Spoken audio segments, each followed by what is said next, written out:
నా అక్షరాలు ప్రజాశక్తులు వహించే విజయ ఐరావతాలు. నా అక్షరాలు వెన్నెల్లో ఆడుకునే ఆడపిల్లలు. నా అక్షరాలు ఇది రాసింది మన మండపాక పంచాయతీలో పుట్టిన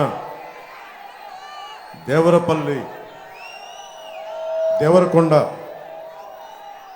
బాలగంగాధర్ తిలక్ గారు, మన తణుకులో పుట్టిన మండపాక పంచాయతీలో పుట్టిన దేవరకొండ బాలగంగాధర్ తిలక్ గారు రాసింది. మన తణుకు బాపు గారు లాంటి ఒక గొప్ప చిత్రకారుడిని పుట్టించింది. మన తణుకు నన్నయ్య ఇక్కడ యజ్ఞ యాగాదులు చేసి భారతానికి శ్రీకారం చుట్టిన నేలేదు. రాకెట్ ఫ్యూయల్కి ఇస్రో తోటి ఒప్పందం కుదుర్చుకొని ఇస్రోకి మనకి రాకెట్ ఇంధనం చేసిన నేలేదు. పారిశ్రామికంగా చాలా పురోభివృద్ధుల నేలేదు. ఈ రోజున వైసీపీ పాలనలో అలాంటి నేల కరప్షన్ క్యాపిటల్గా అయిపోయింది. పోయినసారి వారాహ యాత్ర వచ్చినప్పుడు ఇక్కడున్న సివిల్ సప్లైస్ మంత్రి ఒక రైతుని ధాన్యం తడిచిపోయి మొలకలు వచ్చినాయి అంటే, మొలకలు వస్తే ఏం చేస్తాం, మొలకలు రాకపోతే ఏమొస్తాయి అని చాలా చిత్కారంగా మాట్లాడి రోజు అన్నం పెట్టే రైతుని ఏడిపించిన విధానం నాకు చాలా బాధ కలిగించింది. అన్నం పెట్టే రైతుని ఏడిపించిన ప్రభుత్వం, ఏడిపించిన ఆ సివిల్ సప్లైస్ మంత్రి కొడుకు సర్వం ఈ ఎన్నికల్లో తుడిచిపెట్టుకుపోవాలి. ఇది ఎందుకు నేను అడుగుతున్నాను ఇదంటే, దశాబ్ద కాలంగా పార్టీ పెట్టి నేను పనిచేస్తున్న ముఖ్యంగా యువతకి ఉపాధి అవకాశాలు ఉండాలి. ప్రధానమంత్రి గారు 2047కి భారతదేశ భవిష్యత్తు ఇలా ఉండాలని ఒకవైపు ఆయన కోరుకుంటా ఉన్నారు.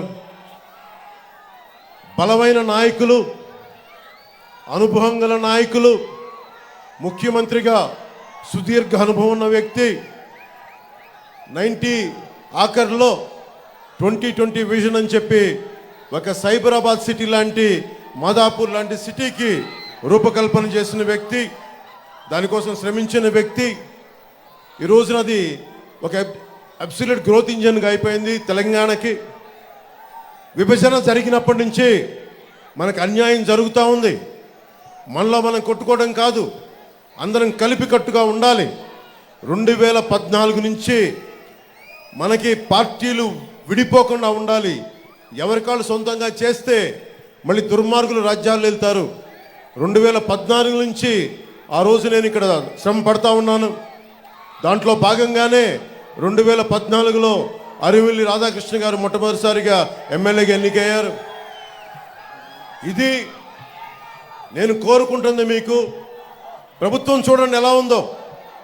పోలవరం ప్రాజెక్ట్ అయ్యిందని అడిగితే ఆ పోలవరం ప్రాజెక్ట్ ఇరిగేషన్ ముఖ్యమంత్రి డ్యాన్సులు చేస్తూ ఉన్నాడు. ఓలమ్మి తిక్కరేగిందా, ఒళ్ళంతా తిమ్మిరెక్కిందా అని చెప్పి ఇలాంటి పాటలకి డ్యాన్స్ ప్రాక్టీస్ చేస్తూ ఉంటాడు. రీహాబిలిటేషన్ ఏమైంది, పునరావాసం కల్పించారా లేదా అంటే, అబ్బని తెయ్యని దబ్బా ఎంత కమ్మగా ఉందరా అబ్బా అని చెప్పి అతను దాని మీద డ్యాన్స్ ప్రాక్టీసులు చేస్తూ ఉంటాడు. మనకి మంత్రులు బూతులు తిట్టేవాళ్ళు, ఇక్కడ మంత్రిలాగా దాడులు చేసేవాళ్ళు, డ్యాన్సులు చేసేవాళ్ళు వైసీపీ క్యాబినెట్లో ఉన్నారు. ఇంతమంది ఈరోజు నేను మీకోసం చప్పట్లు కొట్టించుకోవడానికి రాలేదు. మీకోసం మేమందరం నిలబడడానికి వచ్చాం. ఇక్కడికి తగ్గాం మేము. చంద్రబాబు గారు తగ్గారు. ఒక బలమైన వ్యవస్థాపక బలం ఉండి కూడా ఆయన తగ్గారు. ముఖ్యంగా నేను ఇక్కడ తణుకు నియోజకవర్గం జనసేన అభ్యర్థిని ప్రకటించిన తర్వాత కూడా నేను తగ్గాల్సి వచ్చింది. ఎందుకు తగ్గాల్సి వచ్చింది అంటే ఇన్ని స్థానాలు గెలవాలి, ఓటు చీలిపోకూడదు. దాంట్లో భాగంగా మా అన్నయ్య నాగబాబు గారి సీటు కూడా అనకాపల్లి పార్లమెంటు అభ్యర్థిగా ప్రకటించి కూడా మన భారతీయ జనతా పార్టీ కేంద్ర నాయకత్వం అడిగినప్పుడు దాన్ని నేను తీసుకొని మా అన్నయ్య గారికి కూడా క్షమాపణలు చెప్పి పెద్ద మనసుతో అర్థం చేసుకోమని నేను తగ్గాను.